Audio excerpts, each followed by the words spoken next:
അടിപൊളിയായിട്ട് നമ്മൾ ചിരിയെന്ന് പറഞ്ഞാൽ ഒരു രക്ഷയില്ല. സിറ്റുവേഷൻ കോമഡി അത് വേണം. കാരണം നമ്മൾ ഈ അഡൾട്ട് കോമഡി കാര്യങ്ങളൊന്നുമല്ല, പിടിച്ചിത്തോളം സംഭവം ഉണ്ട്. കുഴപ്പമില്ല, നല്ലൊരു എൻ്റർടൈനറാണ് കേട്ടോ. അത് എല്ലാവരോടും പറഞ്ഞു, ഞാൻ പറഞ്ഞായിട്ട് തന്നെ പറഞ്ഞു. 2024 കഴിഞ്ഞ് 25 ഇതുവരെയും ത്രില്ലറും നമ്മൾ സസ്പെൻസ് ഇങ്ങനത്തെ പടങ്ങളാണ് കുറേ ജോർണൽ നമ്മൾ കണ്ടിട്ടുള്ളത്. പക്ഷേ ഇതൊരു ഫുള്ള് എൻ്റർടൈനർ, ചിരിച്ച് സ്റ്റാർട്ടിങ് മുതൽ ലാസ്റ്റ് ക്ലൈമാക്സ് വരെയും നമ്മളെ ചിരിപ്പിക്കാൻ പറ്റും. പഴയ നമ്മളെ ശ്രീനിവാസൻ ചേട്ടൻ്റെ എനിക്കൊണ്ട് ബോയിങ്, അതുപോലെ തന്നെ ആളറിയ അമ്മാവ, ഓടരുത് അമ്മാവ ആളറിയ എന്നുള്ള ആ സിനിമയുടെ ആ ഒരു ശ്രീനിവാസൻ ക്യാരക്ടർ നമ്മളെ വിനീത് ചേട്ടൻ അടിപൊളിയായിട്ട് നമ്മൾ ചിരിയെന്ന് പറഞ്ഞാൽ ഒരു രക്ഷയില്ല. ഈ പടം ഫാമിലി ഫുള്ളായിട്ട് ഇരുന്ന് കണ്ട് എൻജോയ് ചെയ്യാൻ പറ്റിയ ഈ ഒരു 2025 ഒരു സ്റ്റാർട്ടിങ് സ്റ്റോറി ഫ്രഷ്നെസ് എന്ന് പറഞ്ഞാൽ നമ്മൾ എന്താ പറയുക, നമ്മളിതുപോലെ ഒരു കല്യാണം നടക്കാത്തൊരു സംഭവങ്ങൾ നമ്മളെ ഫാമിലിയിൽ അല്ലെങ്കിൽ ഇതുപോലെ ഒരാൾ ഉണ്ട്, നമ്മളെല്ലാ ജില്ലകളിലും ഇതുപോലെ ഒരാളുണ്ട്. അപ്പോൾ ആ ഒരാളെ പോലെ ഈ ഒരു ജയേഷ് എന്ന് പറഞ്ഞാണ് ക്യാരക്ടർ. ജയേഷ് പൊളിച്ചടുക്കി ചിരിക്കാൻ സൂപ്പറാണ് പടം. എന്തായാലും ആ പഴയ ശ്രീനിവാസൻ ചേട്ടൻ്റെ ക്യാരക്ടർ, വിനീത് ചേട്ടൻ്റെ ആ ഒരു ക്യാരക്ടർ പോലെ നമുക്ക് തോന്നും. കാരണം അത്രയ്ക്ക് എൻജോയ് ചെയ്ത സൂപ്പർ സിനിമയാണ്, അടിപൊളിയാണ്. കുഴപ്പമില്ല, ഒരു ആവറേജ് പടം. കോമഡി ഉണ്ട്, പക്ഷെ അങ്ങനെ അത് പ്രതീക്ഷ വരണമെന്നൊക്കെ ചോദിക്കുന്നത് അവരവരുടെ ഇഷ്ടമല്ലേ. കോമഡി ഒക്കെ കൊള്ളാം, കണ്ടോണ്ടിരിക്കാം. നല്ല പടമാണ്. സ്റ്റോറി ഇപ്പോഴത്തെ കാലഘട്ടത്തിന് പറ്റിയ നല്ല പടം. പിന്നെ അത്യാവശ്യം കോമഡി ഉണ്ട്, ചിരിച്ചോണ്ടിരിക്കാം.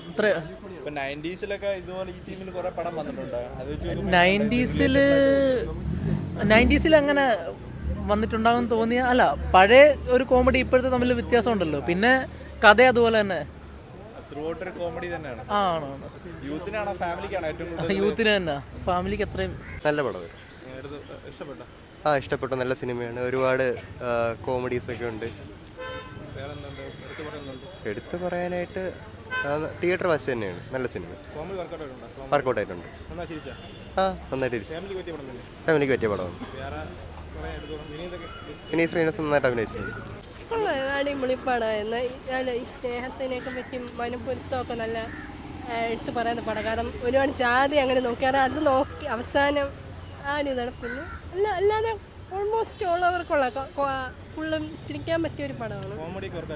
അത്യാവശ്യം വിനീതേട്ടൻ്റെ നല്ല അടിപൊളിയായിരുന്നു.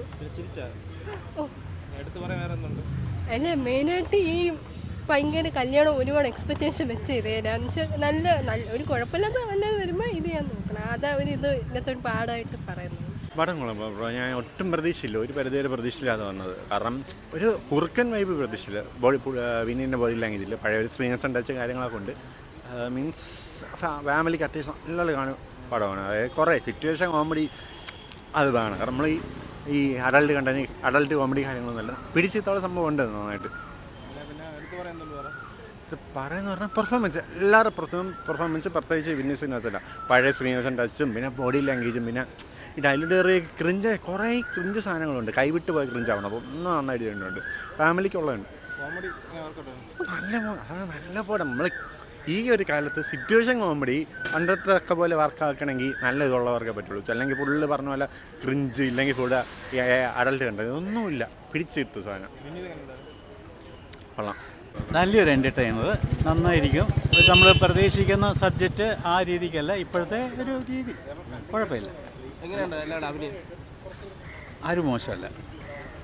പിന്നെ വിനീതിനെ നമ്മളിപ്പം ഗസ് ചെയ്യാറൊന്നും ആയില്ല. കാരണം അത് വിനീതിൻ്റെ പിന്നെ സിനിമയും വിനീതിൻ്റെ എല്ലാം ഒരു പാരമ്പര്യമുള്ള ഒരു ബലിതമുണ്ടല്ലോ, ശ്രീനിവാസനിൽ നിന്ന് പകർന്നു കിട്ടിയത് മറ്റല്ല, അത് അതിൻ്റെ രീതിക്ക് പോകുന്നുണ്ട്. കുഴപ്പമില്ല, നല്ലൊരു എൻ്റർടൈനറാണ് കേട്ടോ.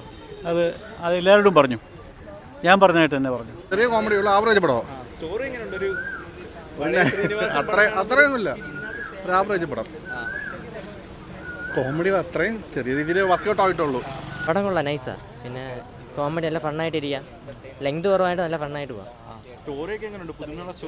പുതുമയുള്ളതാണെന്ന് വെച്ചാൽ പുതുമ ജാതകം ബേസ് ചെയ്ത് അങ്ങനെ നല്ല ഫണ്ണായിട്ട് കണ്ടോണ്ടിരിക്കാം, ഫാമിലിക്ക് ഇഷ്ടപ്പെടും. Feel good എനിക്കാം.